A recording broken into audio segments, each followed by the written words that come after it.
तो दोस्तों, एक और नया दिन और मैं बलजीत परमार हाजिर हूँ एक नई कहानी, नया किस्सा लेके। आज आपको बताएंगे दूसरी कड़ी में कि कैसे फिरौतियाँ मांगने के अलावा लॉरेंस बिश्नोई जेल की सलाखों के पीछे बैठ के अपने दुश्मनों को और उनके सहयोगियों को कैसे पार लगाता था। ज़्यादातर लोग जो उसने कबूल किए हैं, मैंने इस आदमी को कैसे मरवाया, क्यों मरवाया, ये उसका जो इकबालिया बयान है, उसकी कहानी। उसमें जो उसने जिन लोगों के नाम लिए हैं उनमें बहुतेरे लोग ऐसे हैं जो दूसरे गैंग के साथ डायरेक्टली इन्वॉल्व नहीं थे। उनका एक सपोर्टिंग रोल हो सकता है, जान पहचान हो सकती है, क्योंकि पंजाब में बहुत से ऐसे लोग होते हैं जिनकी कुछ दूर दूर तक भी यारियाँ दोस्तियाँ चलती हैं, लेकिन डायरेक्ट इन्वॉल्वमेंट बहुत कम होती है। तो लेकिन यहाँ पे उन लोगों को मारा गया जिनको हम सॉफ्ट टारगेट कहते हैं, और एक तरीके से सिद्धू मूसेवाला भी सॉफ्ट टारगेट था। तो पहले आप वो जो इसका बयान है उसमें जिन जिन लोगों का नाम लेके इसने खुद माना है कि मैंने मारा, कैसे मरवाया, किन लोगों से मरवाया, वो आप सुन लीजिए। उसके बाद आपको आगे की कहानी बताएंगे कि कैसे सिद्धू मूसेवाला को लेके गोल्डी बराड़ और लॉरेंस बिश्नोई के बीच में तनातनी हुई, कैसे इसके भाई को इन्वॉल्व करना पड़ा, वो आगे आपको बताएं। पहले सुनिए।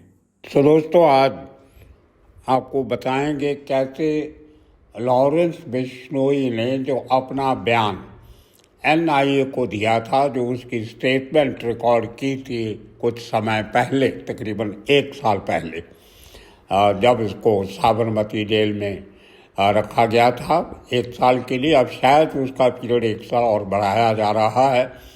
तो उसमें जो लॉरेंस बिश्नोई ने खुद अपना बयान दिया, इसमें कोई सुनी सुनाई बात नहीं है, कोई अटकलबाजी नहीं है, कोई मिस इन्फॉर्मेशन नहीं है, कोई डिस इन्फॉर्मेशन नहीं है। ये लॉरेंस बिश्नोई का अपना बयान है जो उसके डोजियर में दर्ज है, और वो पूरी कहानी अपनी सुनाता है 2016 से लेकर, जब उसका एक मेंबर था गैंग का, अमित मन्ना, उसकी 2016 में हत्या हुई थी, और उसका बदला लेने के लिए लॉरेंस बिश्नोई ने फरीदकोट के इलाके में एक लवी देवरा, उसको देवड़ा भी कह देते हैं, हमारे बॉम्बे में भी एक मुरली देवड़ा था, बहुत बड़ा कांग्रेस का लीडर था एक ज़माने में, उसी किस्म का सरनेम है। ये राजस्थान के मारवाड़ी समाज के लोग होते हैं, लेकिन ये लवी देवड़ा काफ़ी इन्फ्लुएंशियल आदमी था कोटकपूरा फरीदकोट एरिया का। वहाँ से ये अपना किस्सा शुरू करता है लॉरेंस बिश्नोई। इसने अजय जैतपुरिया की हत्या की, उसके बारे में क्या बताता है। ये 2017 की बात है, जब लॉरेंस बिश्नोई जोधपुर जेल में कैद था, तब उसने अजय जैतपुरिया को मारने की प्लानिंग की। लॉरेंस का मानना था कि उसके पार्टनर अनिल बेल की हत्या अजय ने की, जिसके बाद संपत नेहरा, अक्षय पलरे, अंकित भादु और प्रवीण नाम के शूटर ने मिलकर अजय की हत्या कर दी थी। राजस्थान गंगानगर का रहने वाला था एक आदमी जार्डन, उसकी हत्या करवाई। साल 2018 में जब भरतपुर जेल में लॉरेंस बिश्नोई कैद था, तब उसके गैंग मेंबर अंकित भादु, जो जार्डन की हत्या कर दी थी, ये दोनों के बीच रवेलरी थी। उस समय लॉरेंस ने एक गन का, एक हथियार का अरेंजमेंट करवाया, और फिर अक्षय पहलवान, आकाश चौहान, राजेंद्र दानीकर, प्रवीण दानीकर और शुभम अमृतसर जार्डन को मतेलगंज जिम में मार गिराया। ये उस समय की कहानियां हैं जिनकी डिटेल पंजाब के पुराने लोगों को सबको मालूम है। उसके बाद रणजीत सिंह ग्रुप राणा की हत्या। साल 2020 में जब लॉरेंस बिश्नोई भरतपुर जेल में कैद था तो उसे शक था कि गोल्डी बराड़ के भाई गुरलाल बराड़ की हत्या करने के आरोपी नीरज चस्का और मान को रणजीत ने पनाह दी थी। उस समय लॉरेंस बिश्नोई गैंग के सदस्य पवन नेहरा, यशपाल सरपंच, सवन जेडी, गुरिंदरपाल सिंह, बिट्टा अमृतसर ने मिलकर रणजीत की हत्या कर दी। फिर काला जठेड़ी जो उसका खास आदमी है उसको कैसे उसने पुलिस की कस्टडी से छुड़ाया, ये 2020 की बात है। जब लॉरेंस बिश्नोई भरतपुर जेल में कैद था तब उसने काला जठेड़ी को पुलिस कस्टडी से भागने की प्लानिंग की। उस समय लॉरेंस बिश्नोई को 15 लोगों के पूरे उसकी प्रोवाइड करवाई गई, 15 लोग भेजे, उनको बंदूकें दी। और जब 8-10 पुलिस वाले काला जठेड़ी को लेके जा रहे थे गुरुग्राम से फरीदाबाद कोर्ट में, उसके केस की हीरिंग थी किसी केस की, तो उस समय इन 15-20 लोगों ने पुलिस की गाड़ी रुकवाई और हवाई फायरिंग करके पुलिस वालों को डरा के काला जठेड़ी को भगा के ले गए। अब बहुत बड़ा जो पंजाब में बहुत बड़ा मर्डर हुआ था गुरलाल पहलवान का, उसको गुरलाल पहलवान भी कहते थे। साल 2020 में लॉरेंस बिश्नोई अजमेर की जेल में था। तब गुरलाल बिश्नोई की पुरानी इसकी जो दुश्मनियाँ चलती आ रही थी उसके साथ साथ बबिहा गैंग का सदस्य कहा जाता है गुरलाल को, और उसने इस गैंग की पुरानी दुश्मनी थी। तो उसको लेके गोल्डी का लॉरेंस का कहना है कि उसने अजमेर जेल में बैठे पूरी साजिश रची और गुरलाल पहलवान का मर्डर करवा दिया।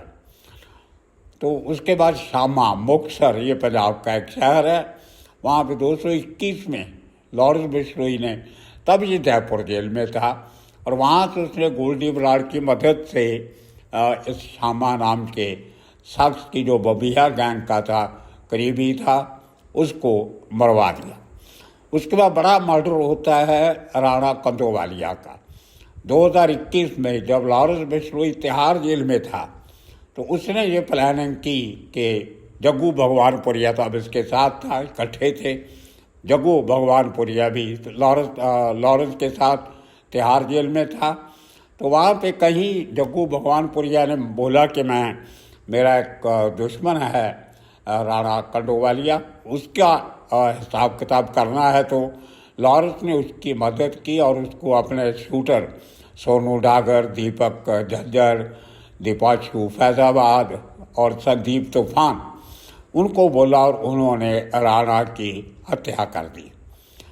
और उसके बाद पेंटा, ये बहुत बड़ा मर्डर हुआ था पंजाब में 221 में। जब लॉरेंस बिश्नोई तिहाड़ जेल में कैद था उस समय उसका एसोसिएट मनप्रीत सिंह पेंटा को, इसका एक और साथी था, इनके साथ उसका नाम नहीं दिया लॉरेंस बिश्नोई ने। उसने कहा कि उसने पेंटा जो है मनप्रीत सिंह पेंटा, उसके साथ उसकी दुश्मनी है, उसका काम करना है। तो उसमें भी लॉरेंस ने उसकी मदद की और गोल्डी बराड़ की मदद से पेंटा की हत्या की थी। और दोस्तों अब आ जाता है 2022 का सबसे बड़ा केस सिद्धू मूसेवाला का। इसमें आज हम ज़्यादा कुछ नहीं बोलेंगे, कल आखिरी एपिसोड में आपको कुछ खास खुलासे करेंगे जो कैसे कैसे वो सब बात टेलीविज़न की उस लाइव इंटरव्यू तक पहुंची। लॉरेंस का कहना है कि मार्च 2022 में तिहाड़ जेल में हाई सिक्योरिटी सेल नंबर 8 में शिफ्ट किया गया था लॉरेंस को। वहाँ पहले से ही संपत नेहरा, रोहित मोही, हाशिम बाबा और रिंकू गेंडा, सोनू खरखरी मौजूद थे। उस समय उसके पास एक छोटा चाइनीज़ मोबाइल था, चाइना का बना हुआ, जिसका इस्तेमाल लॉरेंस बिश्नोई और उसके सहयोगी जेल से किया करते थे। बहुत छोटा सेट था और छुपाना बहुत आसान था। तो ये आपस में सब लोग मिलके उस मोबाइल सेट का इस्तेमाल करते थे। तो वहाँ से लॉरेंस बिश्नोई ने अपने भाई अनमोल बिश्नोई को कॉल किया। वो चाइना के बने हुए सेट से, मोबाइल फ़ोन से, और सिद्धू मूसेवाले की हत्या का काम करने के लिए कहा। ये 2022 की बात है, मार्च की। मूसेवाला की हत्या का काम दिया और कहा कि वो गोल्डी बराड़ से संपर्क करे। अब 13-14 मई की बात है, लॉरेंस के अपने बयान के तहत, कि 13 और 14 मई को लॉरेंस बिश्नोई ने दीपक टिनो को कॉल किया और उसने लॉरेंस को गोल्डी का कॉन्ट्रैक्ट दिया। लॉरेंस ने उसको गोल्डी बराड़ का नंबर दिया। तो मैं अंग्रेज़ी को ट्रांसलेट करके बोल रहा हूँ तो थोड़ी दिक्कत आती है। ये डॉक्यूमेंट पूरा अंग्रेज़ी में है, मैं उसको बड़ी मुश्किल से साथ साथ में ट्रांसलेट कर रहा हूँ हिंदी में। तो लॉरेंस ने दीपक टिनो को गोल्डी बराड़ का नंबर दिया और उसको कांटेक्ट करने के लिए कहा। उस समय सिद्धू मूसेवाला की हत्या नहीं हुई थी, इसके लिए लॉरेंस और गोल्डी के बीच बहस होगी, क्योंकि ये सिद्धू को मारने का काम इस बयान से साबित होता है कि काफ़ी देर पहले से चल रहा था और किसी कारणों की वजह से गोल्डी इस काम में नाकाम हो रहा था। तो लॉरेंस उससे काफ़ी नाराज़ था। इसके बाद गोल्डी ने कहा कि जब तक वो काम पूरा नहीं कर लेता तब तक वो इसे संपर्क नहीं करेगा। ये बात इस से बराबर साबित नहीं होती कि क्या गोल्डी ने लॉरेंस को कहा कि जब तक मैं सिद्धू मूसेवाले का काम नहीं कर देता तुम्हारे साथ कांटेक्ट नहीं करूँगा, या लॉरेंस बिश्नोई ने गोल्डी को कहा कि जब तक सिद्धू का काम नहीं होता तुम मुझे कांटेक्ट नहीं करना। तो 29 मई की शाम को पूरा जो सतवीर सैम, जो आपको पहले भी इसका नाम ले चुके हैं, ये लॉरेंस बिश्नोई का पूरा हवाले का काम, हथियार खरीदना, पैसा इन्वेस्टमेंट करना, ये काम किया करता था। तो लॉरेंस के मुताबिक 29 मई की शाम को सतवीर सैम ने, लॉरेंस के दोस्त ने उसे फ़ोन किया और बताया कि सिद्धू मूसेवाला की हत्या कर दी गई है। तो दोस्तों, ये है पूरी कहानी लॉरेंस बिश्नोई का, वो इकबालिया बयान, जिसमें वो कुछ जो बड़े काम उसने किए। इसमें ज़्यादा केसेस का हवाला जो है वो पंजाब के केसेस का है। तो ये जो पूरी स्टेटमेंट है, ये कैसे मीडिया के पास पहुंचती उस समय, इसका खुलासा कल करेंगे। इसका मकसद क्या था, पर्पज़ क्या था, और कैसे इस पूरी इन्फॉर्मेशन को एक टीवी इंटरव्यू में बदला गया। और ये देखिए, इतने बड़े बड़े काम जेलों की दीवारों के पीछे बैठ के करते रहे और आज तक उनका गैंग चल रहा है। कोई बड़ा एक्शन अभी तक हुआ नहीं। तो देखा दोस्तों आपने, 2016 में एक कत्ल होता है जो शख्स लॉरेंस बिश्नोई का करीबी होता है, उसका बदला लेने के लिए लड़ाइयाँ शुरू होती। हालांकि सामने वाला आदमी उस केस में इन्वॉल्व नहीं था, लेकिन पूरी प्लानिंग की जाती है।